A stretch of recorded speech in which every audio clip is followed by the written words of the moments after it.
Hello guys, tara samahan nyo ako mag-harvest ng ating mga tanim sa likod ng bahay. Ayan, yung latundan. So tinumbayan ng ng bagyo ng nakaraang linggo. So tinukuran ko na lang siya para hindi nakalapat sa hindi nakalapat sa lupa. Kasi pagka nakalapat madaling baka masira, malata, maring mabulok. Kaya tinukuran ko siya para nakahanging lang siya. So yun guys.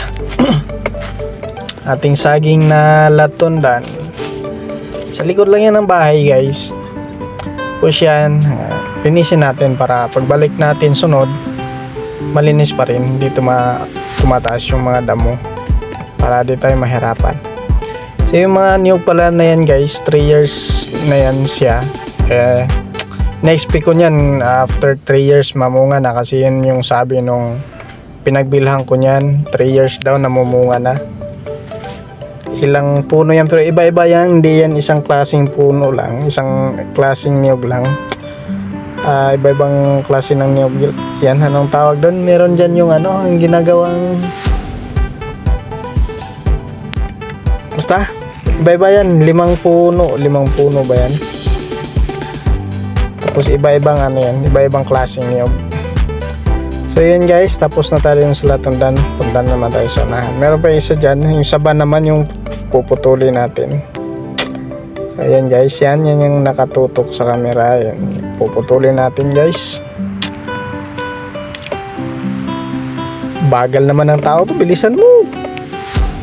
Bagal mo, sige. Huwag ka nang tumingala, tirahin mo na agad. Sus. Oh, pinutol pa yung dahon. Tirahin mo na. Yan, sige. O, dandahan.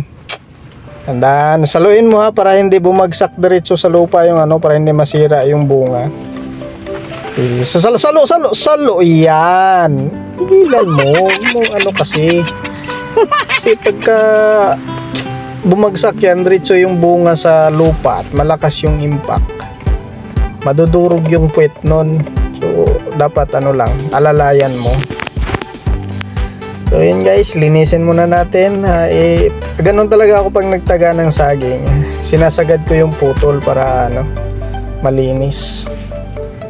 So yun guys, sige na, alis ka na dyan, bilisan mo, bagal mo. Bilisan ka na. Yan.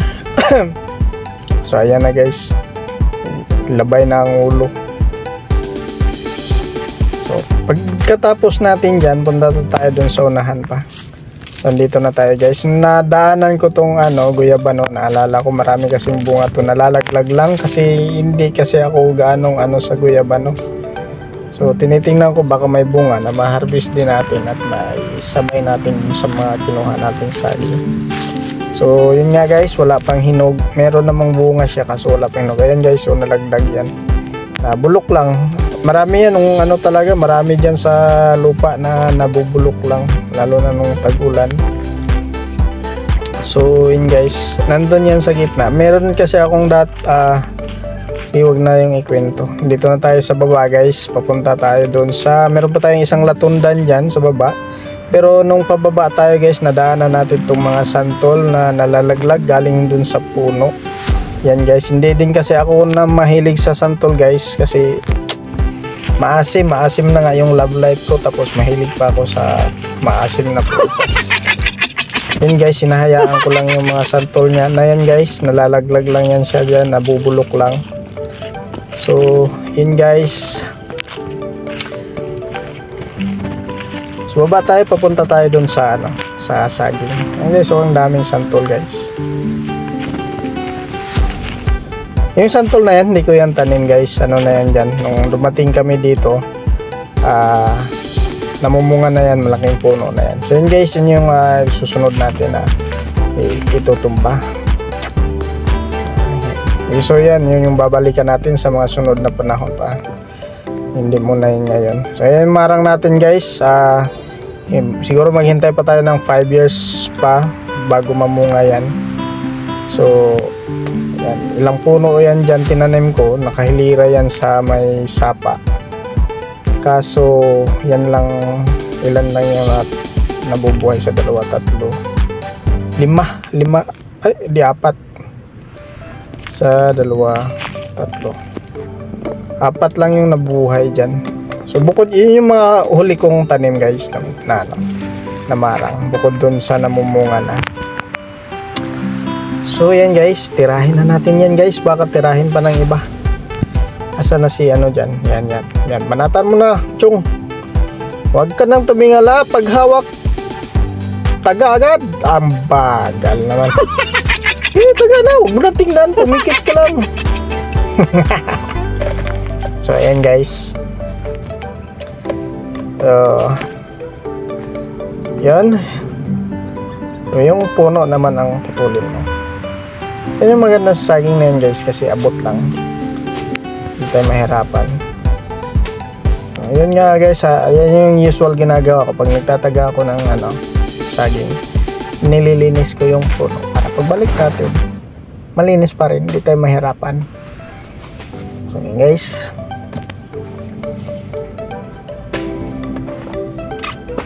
ayan yung puno dyan, ayan yung sonahan na sunod yung saging sa likod ng saging. Tweetis yan eh. Tumubo lang yan dyan, siguro dala yan ng ng ibon, tapos tumubo dyan. Ginagamit din yan siya guys sa pagluluto, hindi ko alam kung anong luto yon, ang ulam. So ginagamit din yan, ako pang coloring lang yata siya ng ulam. So kung hindi nyo kilala yan, yung pula yan para siyang bunga ng rambutan din na may kung ano yung rambutan, ganoon din siya, may mga tinik-tinik na malambot. So yun guys, so pagkatapos natin dyan, alis na tayo, punta tayo dun sa taas, madaanan natin dun yung kakaibang lansones guys. Oo, kakaiba. Yun yung nakita yun, magsabi lang kayo pag magustuhan nyo guys, papadala ko sa inyo. Papalala mo po guys pag interesado kayo sa lansones na yun guys. So umalis na ako, ay hindi pa. So saan na ba ako pumunta dyan? Ba't nawala ako dyan? Bagal naman oh.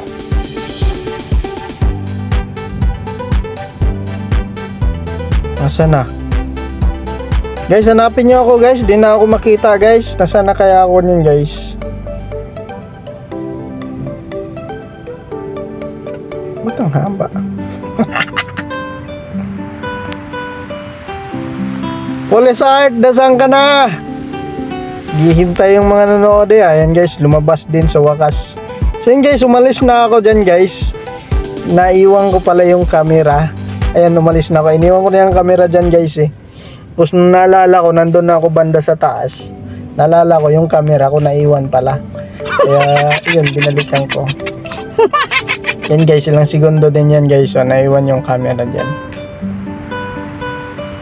Nandun na ako sa taas niyan eh. Nang naalala ko, yung camera ko, hindi ko pala hawak. So ganun pala guys, talaga guys, sign of aging. So ganun naman talaga yung realidad. Hindi naman tayo pabata, lahat naman tayo patanda. So yun guys, naalala ko na, kinuha ko na. So makita natin dyan guys, yung sunod naman dyan guys is yung lansones guys na kakaibang lansones yan guys. Galing pa yan Planet Nimic yung buto nyan, tapos dinala dyan yung kakaibang ibon din yung nagdala nyan dyan ng buto nyan eh. Yan guys, yan guys, pag gusto nyo yan guys, pagka interesado kayo sa lansones na yan guys, yun gusto nyo matikman, magsabi lang kayo guys, palalamog ko. Papalalamog ko, akong bahala sa shipping fee guys. Basta mag-message lang kayo guys, comment lang kayo guys, papadala ko sa inyo yung papalalamog ko sa inyo guys. So kung gusto nyo, ako pa mismo mag-deliver guys. So yun guys, yan. Kaibang lansones guys, kung gusto nyo rin guys, gusto nyo pwede nyo rin yung gawing laruan guys, gawin yung gulong sa tarak-tarak ninyo guys. So, gawa kayo ng tarak-tarak guys, tapos gawin nyo yung gulong guys. Tapos hila-hilain nyo guys. Masaya yun guys. Hindi nyo naranasan yun, mayaman kasi kayo guys. Kaya di nyo na yan naranasan.